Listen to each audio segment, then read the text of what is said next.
Olá, o Direito Sem Fronteiras de hoje vai falar das decisões tomadas na COP26, a Conferência do Clima realizada em Glasgow, na Escócia, em novembro deste ano. A situação climática do planeta é considerada cada vez mais alarmante. O consumo de combustíveis fósseis continua altíssimo e a meta de se manter o aquecimento global sob controle parece cada vez mais difícil. A ONU considerou o acordo assinado na Conferência da Clima como um avanço, mas longe de ser suficiente. Pela primeira vez, o documento prevê a redução gradativa dos subsídios para combustíveis fósseis e o uso do carvão. Países ricos se comprometeram a investir 100 bilhões de dólares por ano até 2025 para financiar medidas contra o aquecimento global. Mas, segundo ativistas e especialistas, o valor não está de fato sobre a mesa. Depende de os governos cumprirem o prometido. E a situação climática é considerada alarmante. Nos próximos 20 anos, o aumento da temperatura média da Terra pode chegar a 1,5 graus. A consequência para cada fração de aquecimento é perigosa, porque aumenta a intensidade das secas e ondas de calor, a perda de gelo e da neve. Os desastres climáticos já não são mais meros sinais, são cada vez mais frequentes e dramáticos. E várias consequências podem se tornar irreversíveis. E para falar deste assunto, vamos conversar online com Juliana Marques Borsari, professora, advogada, mestre em Educação, Ambiente e Sociedade. E também com Jamile Mata Diz, professora de Direito da União Europeia na UFMG, a Universidade Federal de Minas Gerais. Muito obrigado às duas pela participação no programa. Eu começo com uma pergunta para a Juliana. Afinal, Juliana, houve avanços na COP26? Que avanços seriam esses? O que houve de mais importante lá? A COP26 ela se encerrou com o Pacto de Glasgow, né, que foi aí um documento assinado pelos países, que poderia ter avançado um pouco mais. Nós tivemos avanços, porém, os avanços foram tímidos. Mas só o fato de se manter no centro das discussões a limitação do aumento da temperatura da Terra até 1,5 graus, isso já foi um avanço significativo. Para manter esse objetivo, outras questões foram levantadas de suma importância, como a redução das emissões globais de carbono, a questão também da aceleração dos países na transição, né, para as energias de baixa emissão, então aquela transição também progressiva de energia proveniente do carvão, principalmente. Esses foram avanços significativos. Paralelamente, nós tivemos também acordos interessantes, como aquele que foi definido para a redução de 30% dos níveis de metano, e também o desmatamento ilegal, né, o zerar o desmatamento ilegal até 2030. Então, foram avanços significativos. Poderíamos ter avançado mais, mas estamos aí nas discussões interessantes, né? Isso é sempre importante. O fato da conferência acontecer, os países estarem trazendo esse assunto para o centro das atenções, isso já é de suma importância, do meu ponto de vista. Jamile, na sua opinião, os avanços foram mesmo tímidos, como disse a professora Juliana? Olá a todos e todas. Inicialmente, eu gostaria de agradecer o convite para falar desse tema tão relevante, que é a questão das alterações climáticas e o aquecimento global, e eu concordo sim com a Juliana. Eu sou um pouco mais otimista, porque eu já venho acompanhando as negociações já há bastante tempo, e eu acredito que essa COP ela foi bastante interessante no sentido de alcançar, né, acordos setoriais específicos com metas também, digamos, um pouco mais ambiciosas, mas também claras, né? Nós tivemos aí, por exemplo, o fechamento do artigo 6º do Acordo de Paris, o chamado Livro de Regras, que é importantíssimo para o estabelecimento do Mecanismo de Desenvolvimento Sustentável, o antigo MDL, do Protocolo de Kyoto. A Juliana apontou bem também a questão do metano, né? O metano, apesar de ser o segundo gás mais emitido, porque primeiro é o dióxido de carbono, o CO2, mas ele é mais poluente, né? Ele tem um impacto maior, digamos assim, sobre a questão atmosférica. A questão também do carvão, que a Juliana, né, já apontou, ela é relevante, nós temos que procurar alternativas para a queima de combustíveis fósseis.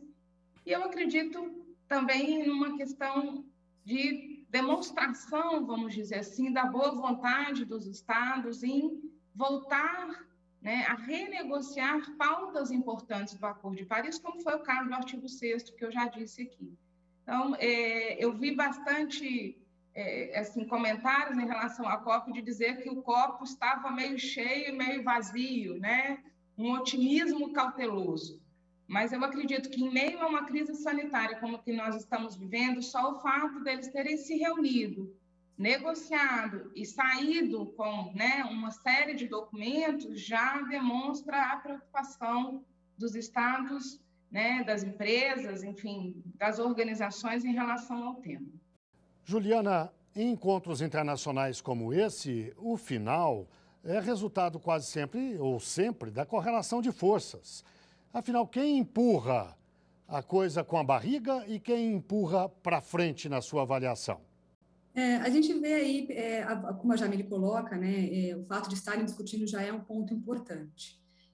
A gente verifica ainda principalmente com relação à questão dos financiamentos, a perdas e danos, né, a questão dos países desenvolvidos ainda necessitava um avanço um pouco mais expressivo, no meu ponto de vista.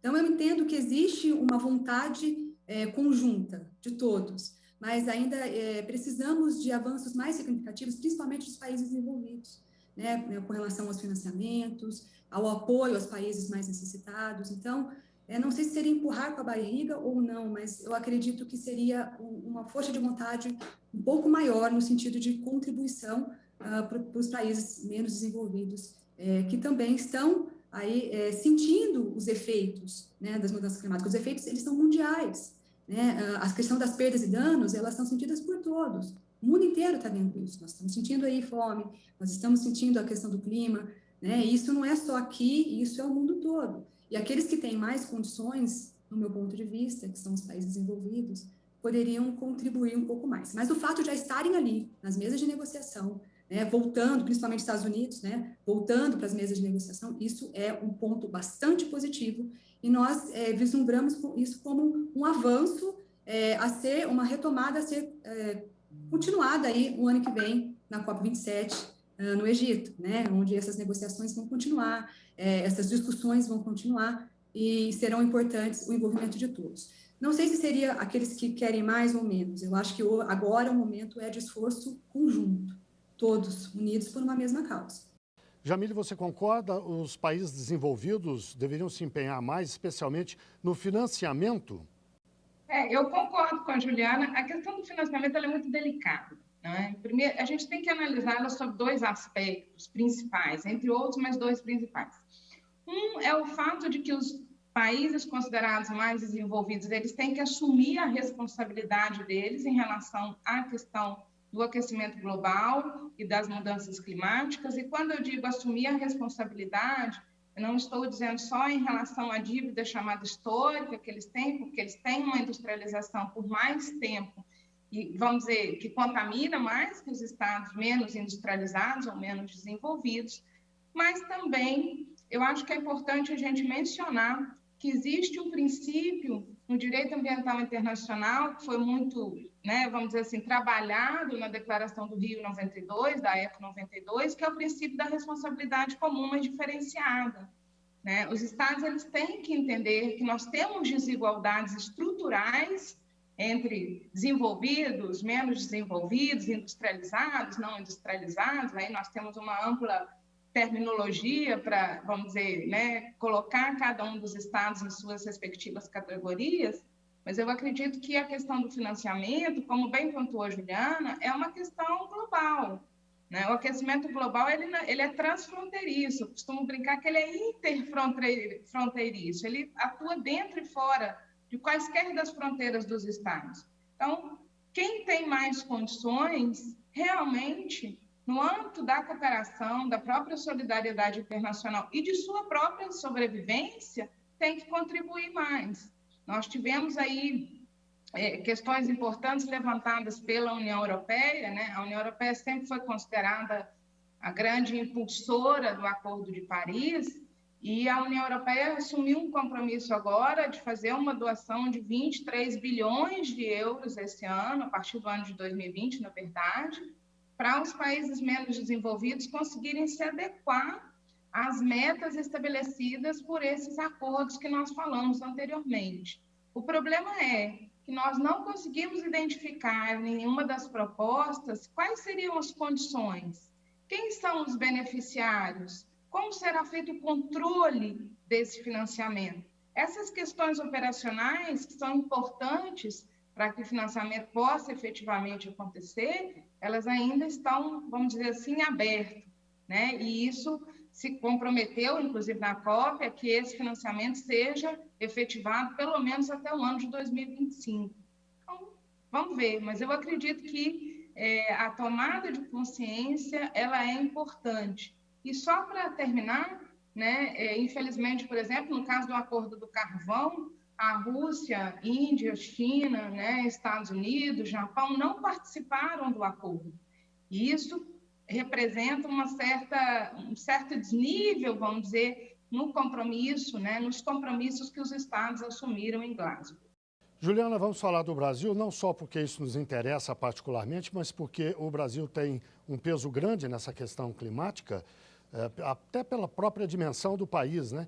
O Brasil não tem aquela dívida histórica que os países desenvolvidos têm, do ponto de vista... Porque teve industrialização tardia, mas ao longo de todo o século passado, o desmatamento foi forte, especialmente a partir da década de 70, ocupação do Cerrado brasileiro, a Amazônia. Enfim, Juliana, qual é a posição que o Brasil adotou lá e ela é coerente com esse papel que ele tem que desempenhar nessa questão? O Brasil, acredito que assumiu aí um novo compromisso na COP de mitigar 50% das emissões dos gases de efeito estufa até 2030, né? Usando como linha, como base 2005, como referência ao Inventário Nacional de Emissões. Esse compromisso é igual àquilo que foi assumido em 2015 pelo Brasil. Então, eu não vislumbro um grande avanço, né, com relação aos compromissos que o nosso país se comprometeu, né, ali na COP, né? Então, na verdade, nós não temos essa dívida histórica, mas nós temos aí a questão do desmatamento, que é, na verdade, o grande ponto, né, que chama a atenção aí do mundo todo. Nós ali definiram no Acordo de Paris, o Ministério do Meio Ambiente apresentou diretrizes para uma agenda, né, voltada à neutralidade climática. Então, a questão do desmatamento ilegal até 2028, eles se comprometeram 15% por ano até 2024, 40% em 2025 e 2026 e 50% em 2027. Então, isso para a gente é um desafio muito grande, né? Restaurar e reflorestar 18 milhões de hectares de florestas até 2030. Então, também uma meta bastante importante e que nós esperamos que seja cumprida, né? Alcançar ali a questão das energias renováveis, a participação de 40% a 50% de energias renováveis, recuperar 30 milhões de hectares de pastagem degradada, incentivar a ampliação da malha ferroviária. Então, esses foram alguns dos compromissos, mas que, na verdade, nós não tivemos grandes avanços do Acordo de Paris para cá. Então, acredito que nós também tivemos contribuições importantes, mas poderíamos ter contribuído um pouco mais. O Direito Sem Fronteiras faz uma breve pausa e volta já já.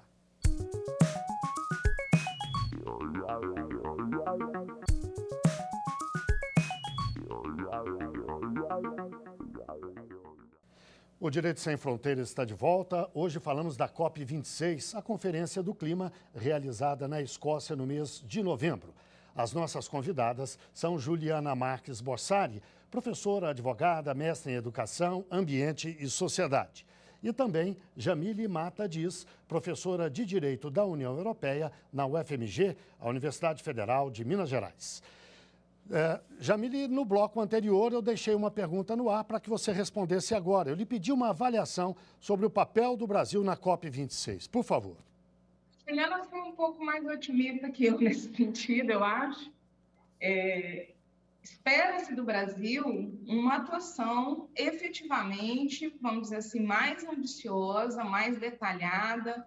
O Brasil hoje, ele tem todos os olhos do mundo colocados sobre ele pela questão da Amazônia, né? Lamentavelmente, avançamos pouco, para não dizer recuamos, em relação à proteção da nossa floresta, né? Nós temos aí uma responsabilidade de proteção de um patrimônio que é considerado um patrimônio mundial. Todo mundo diz que a Amazônia é o pulmão do mundo, né? Apesar de haver discordância em relação a esse termo, mas tradicionalmente é assim. colocado. O Brasil na COP teve um papel muito tímido. Como bem colocou a Juliana, nós colocamos nossas metas que já eram estabelecidas desde 2015. Inclusive, aí, há vários especialistas que utilizaram a expressão pedalada de carbono para dizer que nós não assumimos a meta efetiva, que no nosso caso deveria ser, por exemplo, de 80% de redução, né, dos gases de efeito, da emissão de gases de efeito estufa.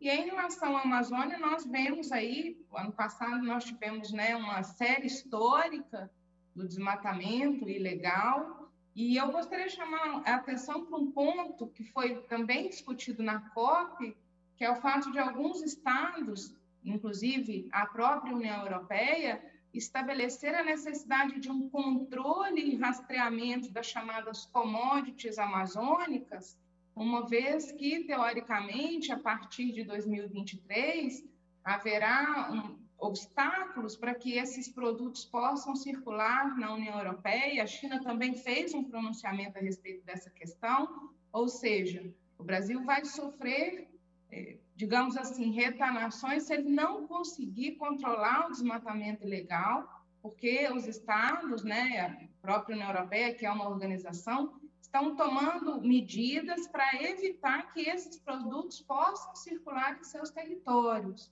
Então, é importante a gente ficar atento a essa questão, porque o Brasil pode sofrer aí no futuro, né, cortes drásticos na exportação de seus produtos em virtude do não controle do desmatamento ilegal. Juliana, quem acompanha de perto as questões climáticas não tem dúvida sobre a urgência, a dramaticidade da questão ambiental. Mas, por outro lado, ainda há quem, de certa forma, minimize a dramaticidade, a gravidade do problema. O que você diria para essas pessoas? Na verdade, o problema está aqui, já estamos vivenciando ele, né?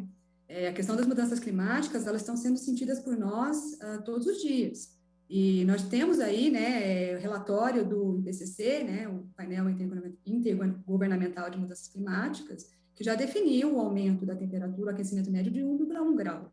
E a projeção daqui 20 anos é que se exceda 1,5 grau. Então, isso é muito preocupante. Na verdade, para essas pessoas que não acreditam, basta sentir, ou a gente sente hoje, né? Então, não é uma questão só necessariamente de dados estatísticos ou não. Isso é algo que está acontecendo, nós estamos vivenciando isso, né? No mundo todo. Então, isso é algo que nós precisamos nos preocupar e é algo que precisa ser sempre discutido e as ações precisam ser efetivadas.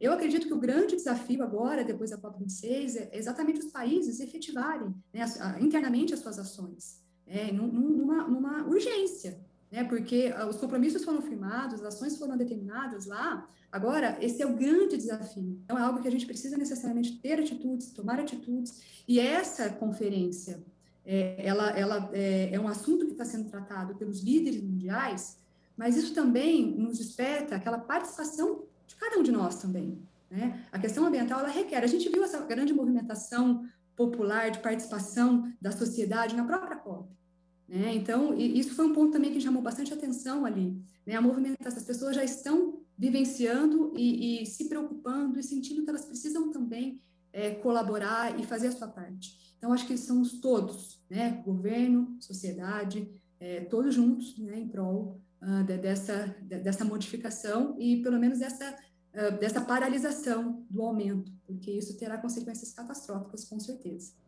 Jamile, o Brasil, a sociedade brasileira, está com os olhos suficientemente abertos para o problema? O agronegócio, por exemplo, já se convenceu disso?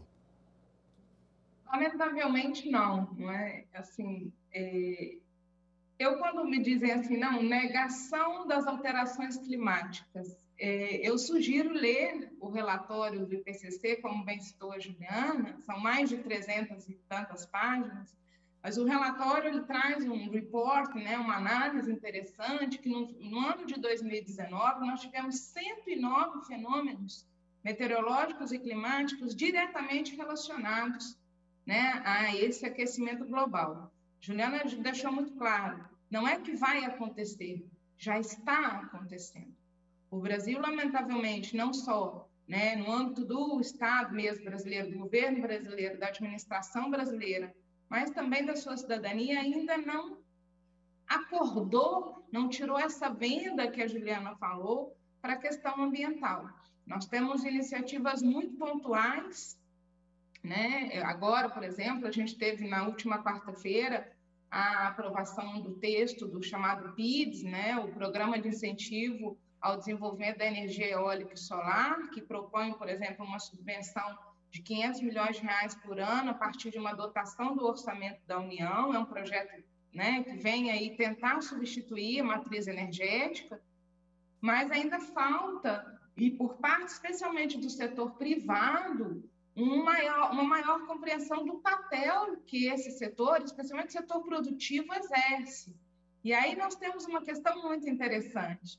Hoje, as chamadas energias renováveis, elas não representam um custo para a empresa ou para o agronegócio, elas representam um investimento, porque nós temos diversos estudos, por exemplo, demonstrando a economia que se tem quando se faz a troca, por exemplo, para a energia solar, né? Então, essa percepção de que é um problema de todos, eu acredito que ainda falta, né, no Brasil, aumentar essa percepção, conscientizar a população, né, a necessidade, por exemplo, da coleta seletiva. Nós não temos um tratamento de resíduos urbanos, né? Nosso Programa Nacional de Resíduos Urbanos ele vai sendo arrastado ao longo do tempo. Era para a gente já ter finalizado a questão dos aterros e lixões, não conseguimos. A gente vem nessa luta desde 2010. Então, a gente tem muitas iniciativas, digamos assim, no sentido de propostas de lei, de programas, mas nós temos pouca efetividade. E é responsabilidade também, não só do Estado, não só do governo, mas, como bem disse a Juliana, de todos nós. É um problema que afeta desde o consumidor, o cidadão, até as grandes e pequenas empresas. Então, eu acredito que nós precisamos nos esforçar mais para que essa mensagem fique clara. O problema já está acontecendo, ele não irá acontecer, ele só tende a aumentar. E nós temos que tomar todas as medidas necessárias para evitar, vamos dizer assim, a própria falta de sobrevivência humana, né, para o futuro. Mas o que já está acontecendo, a gente consegue perceber. Juliana, a questão específica do aquecimento global, aquela meta de 1,5 graus no máximo até 2100, ambas concordam que isso deve acontecer muito antes, talvez em 2030, nos próximos 20 anos, enfim, a curto prazo. Agora, dá para reverter? É possível? Se pisar no freio agora, será que a gente consegue ou já não há mais tempo para isso? Eu acho que se pisarmos no freio e se pisarmos efetivamente no freio, talvez consigamos chegar numa meta ali de 1,5, 1,7. Acredito, né? Mas com ações efetivas e com necessariamente ações não só no papel, né, nos acordos, nos compromissos, mas as ações efetivadas. Eu acredito que até meados do meio do século, 2050, consigamos criar, né, parar esse aumento acelerado. Mas as ações precisam começar já, né, rápido, né? Não podemos ficar à mercê apenas de acordos e compromissos que não são efetivados, não são cumpridos. A Jamile coloca aqui a questão quando ela citou aí o artigo 6º e também outras questões que dependem de regulamentação, né? A questão do financiamento, que você bem colocou, né? Como se efetivar isso. Então, são questões que estão acordadas, mas que precisam ser regulamentadas para que possam ser efetivadas. Então, precisamos avançar mais nisso, precisamos ter uma preocupação de trazer a forma de regulamentar, né, o financiamento, a própria questão do mercado internacional de carbono, também como isso vai acontecer, como isso vai ser regulamentado, né? Essa é uma grande também, uma grande dúvida, apesar do avanço, que eu acredito que a gente teve no artigo 6º aí do PAC, né? Mas ainda também depende de regulamentação. Então, necessariamente tomar as ações serem efetivadas. Esse é a minha visão, o que eu vislumbro sobre essa questão. Tem a possibilidade de frearmos? Sim, né? Se todos nós criarmos a consciência necessária e efetivarmos as ações, né? Tirarmos os compromissos do papel e fazê-los acontecer. Eu acredito nisso. Jamile, que ações seriam essas? Especificamente a questão dos combustíveis fósseis, por exemplo. Essa é uma indústria poderosíssima que envolve bilhões, se não trilhões de dólares. Como é que se seguram a turma com tanta grana no bolso assim? Não é fácil, né? Fácil não é. Mas a gente tem visto, por exemplo, eu falo muito do caso da União Europeia, porque além de ser meu tema, né, de estudo principal, ela é, como eu já disse, a grande impulsora do Acordo de Paris. A União Europeia agora ela adotou um pacto ambiciosíssimo chamado New Green Deal, que ela prevê, inclusive, a neutralidade climática até 2050, né, um pacote de ajuda de 150 bilhões de euros, chamado Mecanismo de Transição. E aí vem a questão, né? São as subvenções, né, públicas ou privadas que vão permitir, digamos, essa mudança de chave, né? Quando você consegue estabelecer programas que permitam a essas indústrias fazer o que nós chamamos a reconversão ecológica, elas não se negam, né, a adotar, vamos dizer assim, uma matriz energética mais sustentável. Claro que a gente se debate, eu falei aqui a questão do acordo do carvão, né, que o Japão não está, a Índia não está, Rússia, China, enfim. A gente sempre vai ter aí um movimento contrário dessas empresas no sentido de estabelecer, às vezes, umas metas menos ambiciosas. Nós vimos aí a discussão lá na COP, né, que ia ser eliminar e, ao final, se colocou a palavra reduzir para não criar justamente essa obrigação. Mas eu acredito que a gente consegue. Como nós podemos conseguir isso? A chave é o financiamento, né? Sem sombra de dúvida. A chave é, por um lado, o financiamento, seja ele público ou privado. Na COP nós tivemos também a participação do setor financeiro privado, né? Falando sobre agora os chamados ESGs, que está aí em cima da mesa, né? Os investimentos sustentáveis, porque agora nós não vamos trabalhar só com a cadeia produtiva tradicional, nós vamos falar também de investimento, né? Se esse dinheiro que está sendo aplicado ele é verde, igual eu falo, esverdeamento dos investimentos. E, por outro lado, a consciência também que se deve, né, adotar a partir da própria sociedade. A gente viu esse movimento, por exemplo, quando a gente tratou da agricultura orgânica, né? A própria sociedade começa a, vamos dizer, internalizar a necessidade, né, de evitar a utilização de energias que sejam consideradas, vamos dizer, mais agressivas ou mais contaminantes ao meio ambiente. Então, eu acho que esse movimento dos dois lados, e ele é possível, mas a Juliana apontou muito bem, não é? Ele é possível desde que nós implementemos as medidas já. O tempo ele está correndo e nós estamos aqui ainda discutindo se é eliminar ou reduzir. Esse momento já passou. O momento agora é de implantação, de efetivação desses acordos, dessas medidas no âmbito nacional e também internacional.